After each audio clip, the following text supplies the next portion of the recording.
Welcome to Chatter Club. This is David. Hello, everybody. My name is Ade. Right. So today, what's our topic? Today's topic is going to be about driving. Driving. Yeah.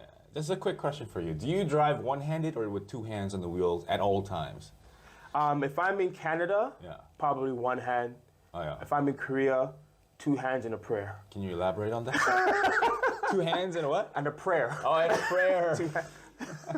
So if I'm driving in Canada, Yeah, with one hand, I'm just chilling, relaxing, maybe two hands every now and then. When I'm in Korea, it's 10 and 2, and I'm praying, just making sure everything is all right. Why is that? Just maybe a quick answer. Why? Why?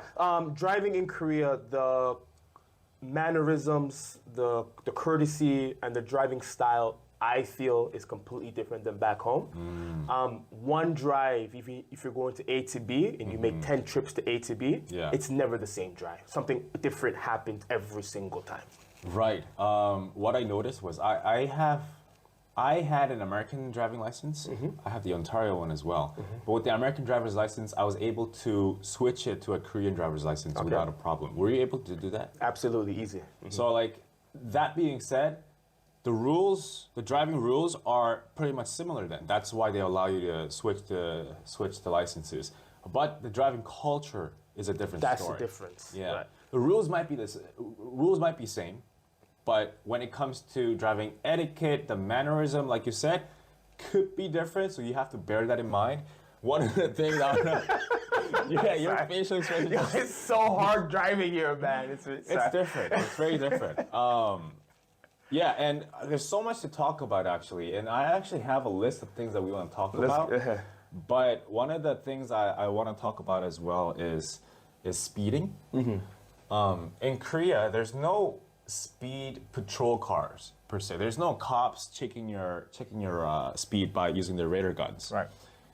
What you do see are speed cameras placed all over the freaking country. Right.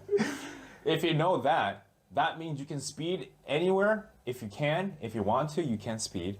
But when there's a camera, they'll capture your speed, and then you'll get a mail coming to your house saying that you sped. So if you're coming to drive in Korea, you gotta have like a smartphone app, a navigation app, that will tell you when the speed cameras are coming. That's the biggest difference between here and back home. Back home, you have to buy separate equipment, and it's like... Or like a dash cam, right? Not even the dash cam. You can buy equipment where it detects where the cameras are. Really? Yeah, and like where like the police have their laser guns and whatnot. Oh, really? There's a... You can buy things on like Amazon and whatnot. Oh, that's so cool. But here, there's, like you said, there's speed cameras everywhere. Yeah. But the government wants you to know where they are. Yeah. And when you're driving, every car has a navigation. It will start yelling at you, hey, within 500 meters, there's going to be a speed camera. And everybody, when you're on the highway, everybody slows down. Yeah, they do. Passes the camera, and then you just see everybody start speeding off again. Yeah. That's where the Lambos and the Ferraris shine. Right.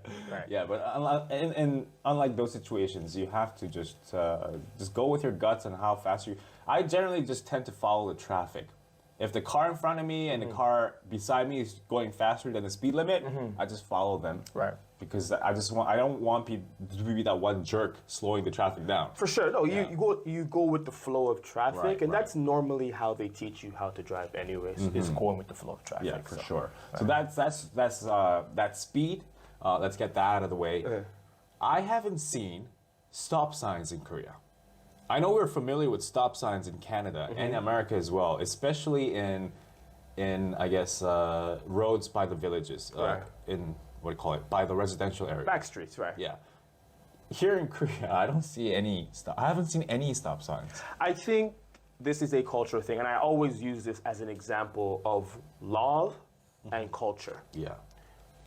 I've seen a couple stop signs, but the reason I think there is no stop signs in Korea is because at a four-way, even if there are no stop signs, you are supposed to come to a complete stop. That is the rule. Even in America, if it's a four-way and there's no stop sign, you're supposed to stop. Okay. Right? Even if there were stop signs on every single corner, even though that's the law, culture dictates nobody's stopping. And even if you stop for a stop sign in Korea, people behind you are going to honk you, like, why are you stopping? So I've seen a couple stop signs. It's super rare. Right. Right, you can probably find a Lamborghini in Korea before you find a stop sign. Yeah. But even when there are stop signs, people do not follow them. Yeah. So Here. elaborating on what he said, what he just said, what I just said is that it's the nunchi game kind of in Korea when it comes to driving. So maybe at an intersection, if you just stop at an intersection, you kind of tell yourself it's the right of way. So Right. whoever's to the right goes first in Canada and America. Right. Here, whoever wants to go first. Right, but you never know who wants to go first. So you gotta, if you are the more of the aggressive type, then you'll go first. Right. If you get honked at, just put out a blinker and just say I'm sorry and And just you go go. on your way. Don't get upset about it. Right. Honking in Korea is very very common. It's Right. kind of like Vietnam. I find like in Vietnam too when I was I've never been walking there, around. yeah. People honk at you all the time. It's not a way of being aggressive at all. Unlike in Canada and America, I think That's what, right, it's really... they use the honking to warn you, like, hey, I'm coming. It's serious, right. I'm gonna be mad. I'm gonna hop out of the car and do Right. something to you. Right. In Korea, it's more of a warning honking. People are honking all the time. Like the bikes are always honking, like the Right. motorcycles, Right. to let you know that I'm going in between lanes or something. Right. Right. But it's nunchi though. Yeah, it's nunchi. Yeah. And that's why I said if you drive A to B 10 times, it's never the same drive. Yeah. You never know when you're supposed to go or let somebody else go, and then there might be a scooter coming along. Yeah. The drive is never the same. For sure. It's, right. Yeah. So something to keep in mind for sure. All right. So if you enjoyed this video today, Yeah. you can give us a thumbs up, like, and give us your comments. I'm pretty sure you're gonna have some comments Yeah. about this video. Any so. stories too, share with us, man. Right. Yeah. Thank you.